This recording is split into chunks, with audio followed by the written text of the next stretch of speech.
Hey y'all, welcome back to Liability Part 2. Look, soon as I got done with Part 1, I was like, I remember that situation too.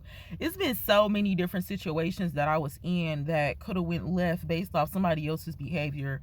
For the most part, I control myself. I always have had self-control. I'm human. I get attitudes and different things like that, but I know how not to turn up and when not to, you know what I'm saying, when not to do certain things. And I'm always finding myself around some hood people that just be on go, you know what I'm saying? Those people are liabilities, you know what I'm saying? There's certain ways that you want to do things. If something needs to be done, you want to do everything with posture, with correction, and with the understanding of the outcome. I remember I was dating a young man a few years ago, and he used to tell me, like, you need to think before you speak.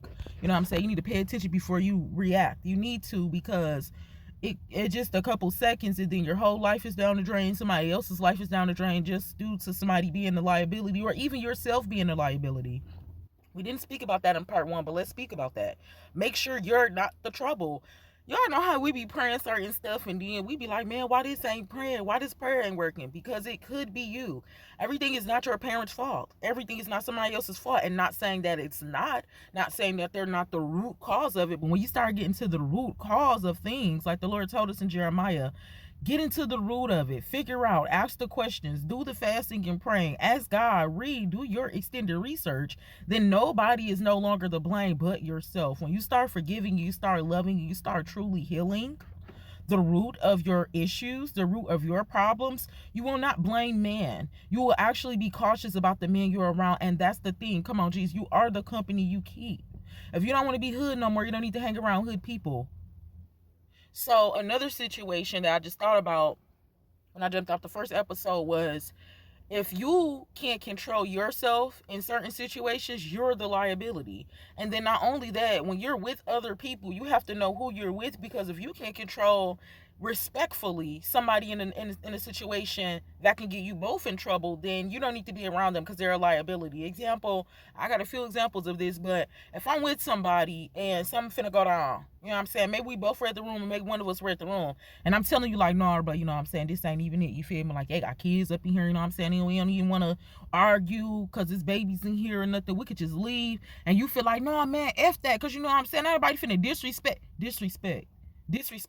the whole world, and everybody you be off disrespect. Ain't nobody finna disrespect me. I understand that. I don't like disrespect neither. You know what I'm saying? You don't have to, in certain situations, you shouldn't have to, or you should know how to de-escalate situations. It's been numerous of times I've been with people and they escalated it, and I told them like, nah, bro, you know what I'm saying, we just need to go, you know what I'm saying, like, I'll pay you back, we can take the L or whatever. Like, I be to the point to where it don't care, especially in certain situations. Like, nah, if I see something finna go left, like somebody finna get the boxing or somebody finna get the clutching, I'm gonna tell you like, nah, bro, you know what I'm saying, we need to go ahead and get it. But sometimes people be so hard body, like, man, no, ain't nobody finna touch me. Like, you're not the only one. You're not the only God toughest soldier. We gotta stop thinking. You're not the only gangbanger. You're not the only one. You know what I'm saying? So in order to de-escalate things, I always say, if I can't tell you that, you can't be around me. You can't be around me. Why we finna risk our whole life because somebody stepped on your J's?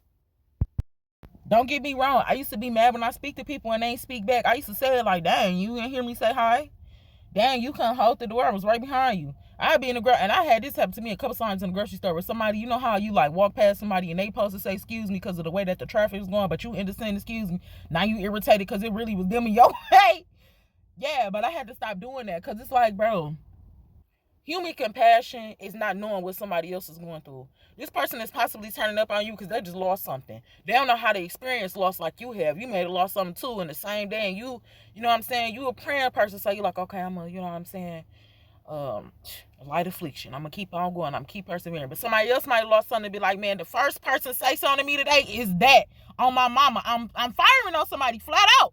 So now you in a situation, but you and me, and I'm telling you, like, you know, we walk past this person, they bump you when they on 10, but I'm telling you like, nah, bro, you know what I'm saying, she already look like, you know what I'm saying, if I can't calm you down, or if you can't calm me down respectfully, that we're a liability to each other, we don't need to be around each other. When you're around people, they should be able to respectfully take care of you. That's called protection. Protection is not you up in a blick. Protection is not you. Protection is reading the room. Protection is planning before we even get there. Protection is saying, you know what I'm saying? Like, no, bro, leave that alone. Like, all right, you right, you right. We got too much to lose. Like I said, you don't have to be a millionaire to feel like you got too much to lose. Your life is valuable enough. Going to jail, all of that, it's just, you have too much to lose. So I just wanted to drop that. For our part 2, just some other liability examples. I love you, and I'll talk to you later.